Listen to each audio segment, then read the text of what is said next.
Oh, yes. Oh, thank you. So Star Trek. Yeah. So are you involved in the music, or how does that work?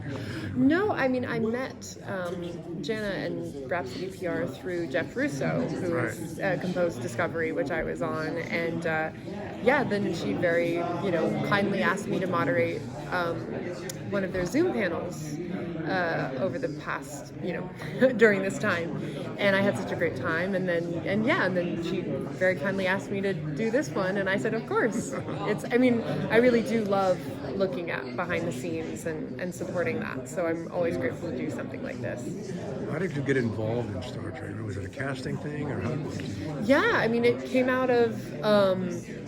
I always say I was a good prototype for the Klingons, and they were looking for, particularly, they knew they were going to be doing the a Klingon heavy first season, and they wanted some sort of model for the women to just kind of see what the women would look like with this new imagining of the Klingons. And then I had recently graduated from Juilliard, and CBS casting had seen my thank you. It was a nice long 4 years, but I am so grateful. I mean, I honestly feel so much of that training is what allowed me to do all the prosthetics and the language and all of that. That certainly teed me up and let me know that even if I thought I couldn't do it, I would be able to do it. But it really was that. They knew of my training. They knew that I had done Shakespeare and language work, that it's a very physical program at Juilliard. They knew that the physical component was something I would be capable of. And also L'Rell as a character was initially, I was initially cast kind of as the commander on the ship, and then for the necessity of the plot, ended up becoming a much more integral part of the story as the series progressed, like literally as we were filming. So I joke that my casting process was kind of the whole first season. Kept being like, well, so far so good. Yeah. Now, had you watched earlier Klingon Women to kind of get a feel for, Yes. And did you depart from that? How far did you depart from that? Yeah, I definitely wanted to have a really informed opinion in that way. I didn't want to just be like, no, I'm just going to do my version. I did watch all of the Klingon-centric episodes from the beginning to the end. Yeah. And which was really fun and great because, of course, I wanted to watch every episode ever, and I was like, well, let's start with the Klingon stuff. That's what you need to focus on. And certainly for me, I reference a lot Brilka from Deep Space Nine. Was a favorite female Klingon, and Cirilla as well. I feel like what I love about Klingons overall, male or female, is that the majesty that they have, and there's definitely a Shakespearean quality. I mean, the joke is you haven't heard Shakespeare till you've heard it in the original Klingon, and so I definitely wanted to keep that physical majesty. And then I think the thing that maybe is the most derived, other than I was not designing the prosthetics and all that stuff, that's a different department, so I was just yes-anding what was being put on me, but when it came to the dialect, because we were making them look a lot more alien, I felt, especially in the timeline as well, because this is before even TOS, the first two seasons of Discovery, in looking at TNG, Deep Space Nine Klingons, that's over 100 years after my character would have existed. So I wanted her to have more of a dialect that felt connected to the Klingon language. And so because we were speaking so much Klingon as well, I ended up kind of with our voice coach, dialect coach, creating a dialect sheet based off of the sounds that are in Klingon, and that's where L'Rell's kind of, a lot of people are like, is it a Russian accent, is it an Irish accent, is it Scottish? And it's all of them, because the sounds from Klingon are kind of all over the place. Mark Okren, who created the language, was looking at a lot of different languages when he put it together. So that was just very fun to kind of, that very much felt like something I was contributing to canon. which was that, the dialect of L'Rell. And it's different from, Ken Mitchell's characters who play Cole and Cole Shaw, and then Tanavik, and then Shahzad's Vogue voice. Like, we all had different interpretations, but I felt we all tried to have something that felt distinct for the character. And then, looking at myself in the mirror, I knew I couldn't speak like this, looking the way I did as L'Rell. So I needed to come up with something a little bit more, have a little more gravitas. Yeah. Well, did you work on that and the enunciation and all of enunciation, all of that? I mean, is that difficult? It's challenging. Like I said, I was grateful for my training. Yeah, lots of spit, and then you also have the fake teeth in. So that's a whole thing. Around that too. Wow. Oh my gosh. That takes some talent. Yeah, but it's fun. At the end of the day, I just really, I love challenges like that. It makes me feel very fulfilled. Like, I come home and it's been 18 hours and I'm sweaty and I did it.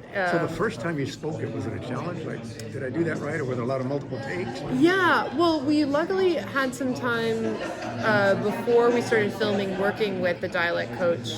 The coaches, actually, and the woman, Robin Stewart, who does the translations. So we had gotten our sea legs a little bit. But yeah, of course, that first day of actually filming. And I was lucky in that I had a few lines in the first 2 episodes, but my big dialogue scenes didn't come until episode 4. So I kind of got to get used to being in the prosthetic and the armor before I was like in full-fledged scenes. But then they were.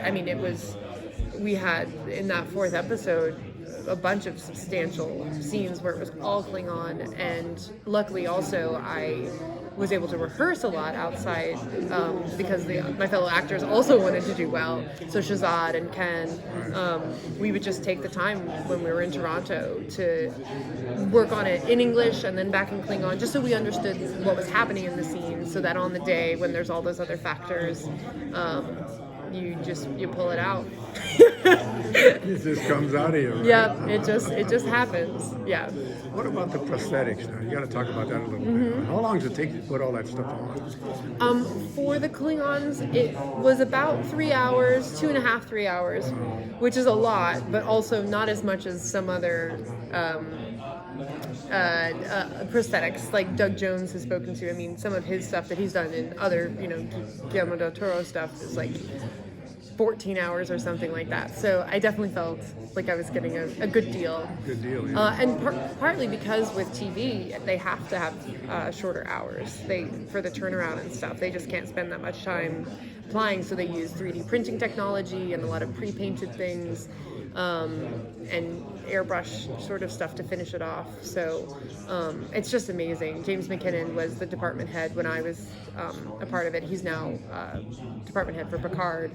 But he and his team really just were so lovely and great and hardworking. You addressed this earlier, but is it tough to speak with all that stuff on? It's definitely tougher than with it practice. You practice from the mirror and go, Yeah, a little bit. Yeah, definitely try and practice with the teeth, and it's certainly a challenge, but a fun one. Right. Now, you have to arrive early on the set, right? Earlier, you get there at 4 or 5 o'clock, something like that? Yeah. My earliest pickup would be 3:42 a.m. Oh, my goodness. Yeah, and I like to just have a little bit more time to wake up before go. So I would, at least be up an hour before that. Like doing a morning show or something. Yeah, totally. Except luckily they put so much on you, I don't have to worry about being so glam. It's a little bit of a different makeup experience. So how did you get into acting? What convinced you? What TV series or movie or what? I want to do this. Well, I grew up. Both my parents are actors. They're working character actors, just huge inspirations to me. And I grew up in LA in the Valley, and so I was kind of always around it. And I legitimately didn't realize that people didn't act. In my mind, when people describe their jobs as being a doctor or a lawyer or anything else, I thought of it as like when my parents were auditioning to play that part or playing that part on TV. That then they were. So obviously, I figured out that was not the case. in elementary school, and that's when I started really pursuing it more as something I loved. And I was in a musical theater program in middle school and became a theater geek and got even more into drama in high school, which then led me to looking at conservatories and ended up at Juilliard.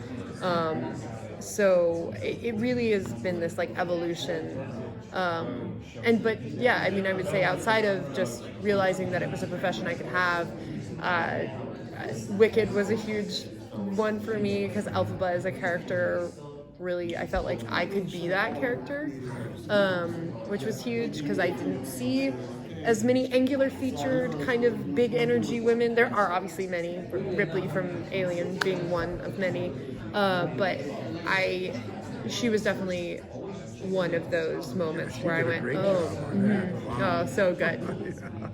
So yeah, and it's just a continued evolution. I've always felt too, it's like I want to be the representation I maybe didn't see as fully. So I hope that I can just keep contributing to that, and me being authentic to myself will allow others to be so as well. Yeah. What were you like in high school? What was I like? Yeah, what were you like? I mean, what were you? I was A student, troublemaker, A student. I will say, I actually was the valedictorian of my high school. Yeah. Wow. Thank you. But yes, I was very academically inclined and then a big theater geek, kind of in conjunction with each other. But I loved, and particularly loved art history and English, and that was kind of, but I always had an appreciation for math and science, but I think my learning process with it is a little bit slower, for lack of a better term. I think we need to expand our education system to work with different types of brains, and I think that I always had a penchant for math, but the pace at which it was expected to be understood was just a little too fast for me. But I always enjoyed it. I never got ignited in the way like my friend Dr. Erin McDonald, who's the science consultant for Trek. It worked for her, and she's like math whiz and PhD in astrophysics, and good for her. But I always appreciate the fact that she had enough leadership or education or the right combination that allowed her to go, oh, this is something I really love.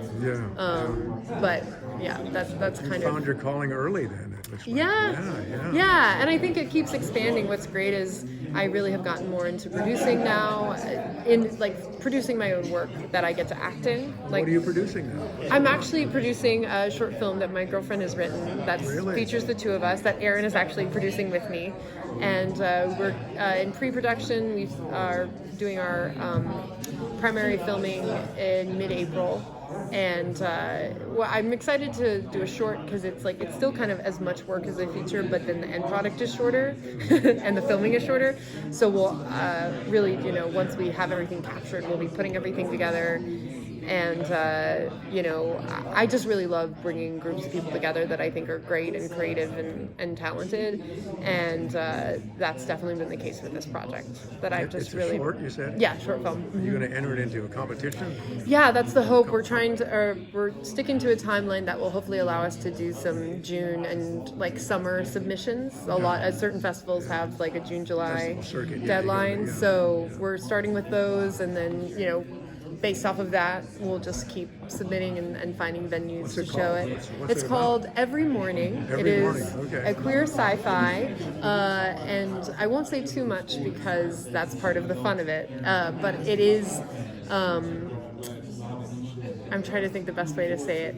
It's an exploration of relationships and the cycles we can get into in relationships, but with a sci-fi twist. So it's take place in the future, or is it a futuristic thing? Or? It's you can't tell me. Yeah, it deals. I'll just say the cyclical nature of relationships. But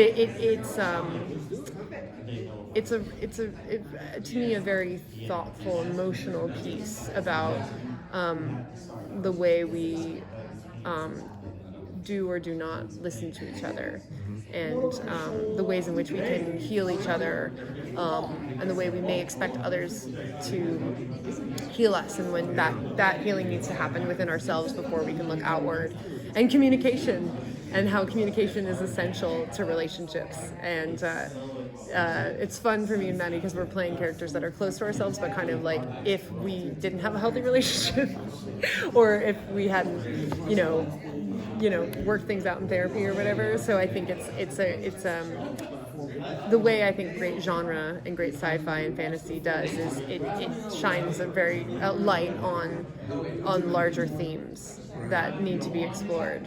So yeah, it's a cool piece. Hopefully we'll be talking more about it. Yeah. When you're talking, it kind of reminds me of the movie Crash. Have you seen that? It's an older film. No, I'm aware, but like coming from different perspectives. Yeah, it's really an interesting film. Yeah. It's about people not coming together, and the only way they get together is by crashing into each other. Right. Yeah. No, it explores all those relationships and all those biases and prejudices. Yeah. Yeah. No, Yeah. that's I think that theme of how can we not crash into each other? How can we take a pause before that happens? Do you have a favorite film that you like? I do. I mean, I love so many different films for different reasons. I have the things that are like the fun escapes. I would say if I'm looking for a fun action adventure, I will go to Aliens. I think that's always just great. I mean, I love Ripley as a character, and I love what James Cameron did. Like, I think Alien is a fantastic, amazing film, but it's a little, I sometimes am just a little too scared to watch it. And Aliens, obviously, is still very scary. My wife won't watch it either. Yeah. I don't like that whole thing popping out, the whole face thing. It gets pretty intense, but it's expertly, amazingly done. But Aliens gets like that flavor, but a little bit more like busting through and all that. So those are fun. I'm trying to think of others. I just Amelie is another favorite. I love the style of that. The narrator, the saturated color, the themes about love and relationships as well, and the way we create so many obstacles for ourselves. That's true. So that's definitely one. I'm glad I thought of that. Like, that's kind of the mixture of me. Like, I like Aliens and I like Amelie. Like, that's kind of where I live. Yeah. It's a very, very strong juxtaposition. Witness. Have you seen that? Witness? No. It's a really powerful film. You should see that. Yeah, it's very effective. Yeah. Well, that's all I have for you. Great. No, this is lovely. Great to meet you. Yeah, great to meet you. And I wish you the best success with that short film. Now, thank you. Where can we see the short film other than the festival circuit? Are you going to put it on YouTube, or how's that? I think we're going to see what happens with the festivals, and then once then we'll keep going from there. But All right. Wish you the hopefully best of luck, man. Thank you. Great to meet you.